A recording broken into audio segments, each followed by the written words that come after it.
about my favorite leader. So listen carefully. Today we gather here to celebrate the birth anniversary of one of most prominent leader of India, Dr. Bhimrao Ramji Ambedkar.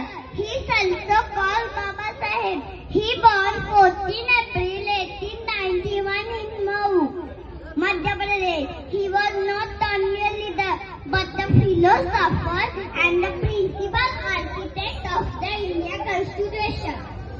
He earned degree from two universities in the world.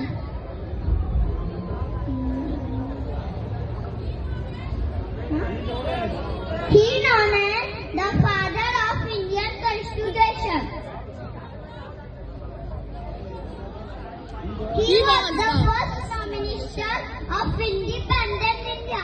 We honor with the Bharat Ratna. We salute Dr. Bhimrao Ramji Ambedkar for his great work for all countries. Namo Buddhaya, Jai Bhim, Jai Shivrai. Dr. बाबासाहेबांचा Chhatrapati Shivaji महाराजांचा शाहू महाराजांचा thank you thank you बोल thank you